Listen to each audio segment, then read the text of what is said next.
this was interesting to me, and I saw this morning, and it was a commentary piece from Mark Schlabach and Chris Lowe, who I have tremendous respect for both of those guys. And they both agreed, at least in print, that Tennessee's defining game would be the Alabama game, their season-defining game. Now, let's start with this. They also said they believe that would be Alabama's season-defining game because you can't lose to the Vols 2 in a row and 3 out of 4. I tend to agree with that one. I don't think, and by season-defining, here's my definition. You're not going to make the college football playoff. So I think Alabama, if they lose to Tennessee, is not going to make the college football playoff because they're either not good enough or that would be an insurmountable amount of losses. What about you? I agree. I mean, Alabama can't lose their home game to Tennessee. Like, it's one thing if they, I believe, if they lose another game here or there. I'm trying to think if I think they play Auburn on the road. That's always a dangerous game. The Iron Bowl is just always tough, no matter what. They play Georgia on the road. They play Georgia, Missouri, South Carolina, and Auburn all on the road, and Florida State to open the season. Not a bad road schedule when you think about it, but there's still that Georgia game. So if they drop one to Tennessee at home, then they got to run the table against Wisconsin, which they probably will, LSU, Oklahoma. I'm just saying that, look, if they lose to Tennessee, assuming they also lose at Georgia, I mean, I don't see them not just totally running the table at Missouri, at South Carolina, LSU at home, and at Auburn. I see them dropping another one of those games too. So if they lose to Tennessee again, another 9-3 seasons on the horizon for them. Well, and let's remember that this was a series that wasn't a series, 15 in a row by Alabama. So this is a major kudos to Josh Heupel and what he's done. Caleb, but I think Tennessee's at the point where their season-defining moment is Georgia. You're either at that level or you're not. And Tennessee has proven that they're at Alabama's level and better. So that definition, and I'm not trying to pick apart what Chris and Mark wrote at all, but to me, the season-defining game is in the first month of the season. It's the Georgia Bulldogs, because if you still can't hang at least tight with them, then you're going to lose a lot of recruiting battles. Then that series probably continues, and you have serious concerns about Josh Heupel ever beating Kirby Smart in Athens. So in terms of where defining where Tennessee is as a program and talent-wise, you're right. I actually think Georgia is, because it'll really tell us what we know about Tennessee. In terms of this is the biggest determining factor over whether or not Tennessee gets into the playoff, I actually disagree with you, but I don't think it's Alabama either. Are you ready, Dave? You ready? South Carolina? No, they don't play them this year. It's at Florida. It's at Florida. And that may sound crazy, but Tennessee hasn't won in the Swamp in 22 years. They went to the Swamp 2 years ago as heavy favorites and laid an egg. Well, we do know that was the Cooper Mays game. So that was the Cooper Mays game, but it still was a bad look that they laid an egg like that. So now we're talking about Tennessee. I mean, let's just be honest here. Florida could be a much better team this year. A much better team. We can make fun of Billy Napier in details and everything, but they had a strong finish to last season. They've kind of stayed steady on what they're doing, and nobody's panicked down there. And they could be a dangerous team. And put it this way.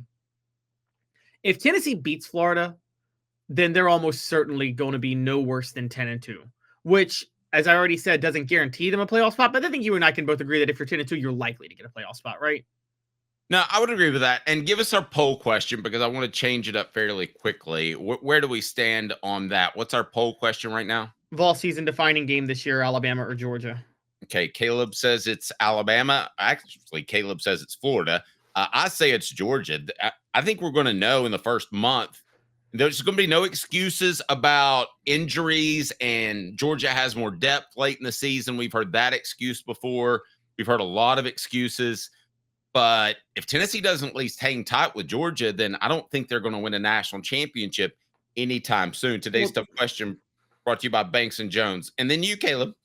Why Banks & Jones? Well, it's because they're Tennessee's trial attorney. You can play to win with Banks & Jones because they'll go to trial. You've heard of other lawyers. They say they'll go to trial and fight for you. They won't.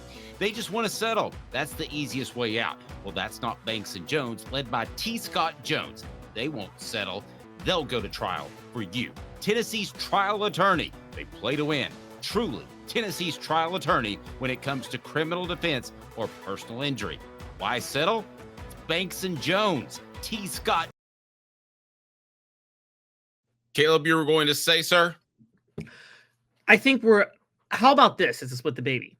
Georgia's definitely the program defining game. I mean, that is going to, but you should be at that point in year number 5. You should be at the point where you can play with anybody. That's my point. That's why it's a program defining game. But if your focus is just making the college football playoff or not to get in, it's Florida. Because if you lose to Florida, there's a virtually 100% chance you're not going to the college football playoff. Definitely not Florida. It is. It's not. Right now, 100% say Georgia over Alabama. Everybody disagrees with Mark and Chris. If you lose to Florida, you're 100% going 9-3 or worse. If you beat Florida, you're 100% going 10-2 or better. And so that's that's literally, as we saw last year, the line for in and out of the college football playoff is 10-2 or 9-3. So that's why, I mean, look, put it this way. I don't think it's a big deal if Tennessee loses at Alabama this year. I get the rivalry and everything with that, but I think Alabama is going to be a very, very good football team. And you go to Tuscaloosa and lose. Is there really any shame in that, Dave, with your toughest road game? Yeah, a little bit. No, I feel like Tennessee surpassed them. They beat them 2 out of 3 at home. They still haven't beaten them in Tuscaloosa. Okay, so I'm going to switch up the question a little bit, and let me ask you, because any football guy would look at me like I had a horn coming out of my head, and you may do so. But what's the new poll question? Set us up for that if you don't mind. Okay. Let's see. Would you rather beat Georgia and lose to Florida and Alabama? Beat Florida and Alabama and lose to Georgia? What about that? Give that some thought. Brought to you by our friends at the UPS store, Hardin Valley, helping individuals and small businesses, wide range of products and services locally owned and operated by Tennessee fans. The link is right down below, the UPS store, Hardin Valley. Which would be the better season at the end of the year if Tennessee did lose to Florida, did lose to Alabama, both games on the road, but beat Georgia at home, as opposed to vice versa? I'm not sure it wouldn't say more about the program to beat Georgia and slip up, because there could be a myriad of reasons, just like there was the Cooper Mays reason. But no, I mean, beating Georgia would be a game changer. Okay, you kind of got me. You're right. Because it's at home, beating Georgia and losing to Florida and Alabama, I'd rather take that than the one that than beat Florida. Well, no, I'm still going to say beat Florida and Alabama and lose to Georgia. You beat Florida and Alabama, but you lose to Georgia. I mean, that's 2 losses versus 1. You're taking the playoff in the vacuum. If you're put it this way. Yes, your point is valid that if you fail to beat Georgia at home this year, then you probably are never going to be on their level. However, if you fail to beat Georgia at home, but you manage to beat Florida and Alabama both on the road, you'll give off a sense that you may not be on Georgia's level ever, but you'll be capable of knocking them off every now and then. Look, I want to tell you guys something that's very uncomfortable. And Dave, I don't know if you're going to agree with me on this or not. As long as Kirby Smart's there, as a program, Tennessee will never be better than Georgia. Now, they can have better teams, they can have better seasons than Georgia, but they will not have a better program than Georgia for the entire time Kirby Smart is there. See, I don't believe that. I don't think it's possible. I don't believe Kirby Smart is unapproachable like Nick Saban. I wouldn't have said the same thing about Nick Saban. I said, as long as he's there, it's not going to happen. For a couple of different reasons. I don't think that the whole play for a discount is going to work with Kirby, and I've heard that's something they're going after. Tennessee is going the route of Michigan and Ohio State, and that's keeping guys. So I'm not sure that I agree with you there. I could see a lot of guys transferring out of Georgia, their depth being an issue. Yeah, I could see Tennessee going toe-to-toe, and Kirby Smart, Josh Heupel, 6 years from now are 3-3, putting them on equal footing. Are you telling me that's impossible? I'm not saying it's impossible. I'm just saying that I think overall, here's what I put it this way. Let me give you an example. 90s. throughout the 90s. We all remember Tennessee's heyday being in the 90s. Remember the 95 to 98 run, the 98 national title. It's a glorious time in Tennessee football history. I think we would agree if you take the whole conglomerate of the 90s, Florida was a better program in the 90s than Tennessee, right? I mean, yes, but not as much as it's remembered because of some of the one-sided scores. I mean, they both just won one national title. Right, that's my point. They both just won one national title, but Florida got 6 SEC titles to Tennessee's 2, 3 if you count 1990. So it's like, because of that, Florida was the better program, but Tennessee had better teams during those years and was able to beat them. I would look at it that way with Tennessee and Georgia, in the sense of Tennessee can have years where they beat Georgia. They can have a couple of years where they beat Georgia. They can have some times where they lose to Georgia close and they should have won. They could maybe even win back-to-back SEC titles and a national title. But I think over conglomerate, over a 4 to 5 year period or a 10-year period, you won't ever be able to carve out 4 years consecutive and say during that 4-year period, Tennessee was the better program than Georgia. I just don't think you're going to be able to do that as long as Kirby Smart's there. But look, you're right. I could be wrong. No one would have said that Georgia would ever have the better program than Tennessee when Philip Fulmer was there. And then starting in the early to mid 2000s, the recruiting suffered under Fulmer. Let me just throw some things out there that you probably need to consider, not you, but rhetorically for those listening. And that is the traffic issues. Don't think there's not going to be a couple of kids that's parents say, I'd rather you not go to Athens. There's nothing to do there other than drive fast. And they've got that perfect road that runs from, I don't know if you've been on it, from Atlanta to Athens. And it's like that you're supposed to just open up your car and go as fast as you humanly can. So I think they'll have that issue. I don't think the play for a discount is going to work. And at the end of the day, and this kind of leads us into our next topic, who has the better offensive scheme and offensive approach? I would say Tennessee does. So that helps them get offensive players. What about getting defensive players? I mean, I think it's just going to be like Nick Saban. You're probably going to struggle to do that.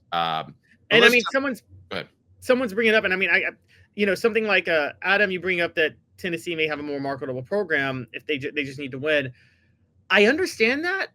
And I understand Dave's point about discipline, and that's real. But marketability, I might disagree with. Look, I actually think Knoxville is one of the prettiest cities in terms of SEC towns. I don't think University of Tennessee has one of the best campuses in the SEC specifically. It's not as integrated with the city as it should be. And I mean, I think Athens is, y'all can hate me on this, and people can hate me on saying this. Athens is bar none the best college town and college vibe in the SEC. It literally laps every other place in the country. The combination of the food and the restaurants and the theater district right there and the beauty of the scenery. Now, Sanford Stadium's not as good as Neyland Stadium. The fall backdrop during football season in Neyland Stadium is the prettiest backdrop in all of college football. But as an actual college town, Athens is better because it's the best in the country. I think you're a little too down on Knoxville. I think No, I'm not down on Knoxville. I'm not down. I'm saying Athens is the best in the country, though. The best in the country? Athens is the best college town in the country. I just gave you guys the backdrop of Neyland Stadium with the Smoky Mountains and all. Look, you have to nitpick when you rank college towns. Knoxville's a good one. But you have to nitpick. Like I've told you, the backdrop with Neyland Stadium and a fall afternoon game in October. Oh, my God, best backdrop in football. But actual college towns, guys, look, I'm sorry. Like, one, a lot of the things that are pretty about Knoxville, Tennessee's campus isn't even close to. You got to take the trolley to get downtown or the bus. Not as bad as it used to, though. It's a little more integrated.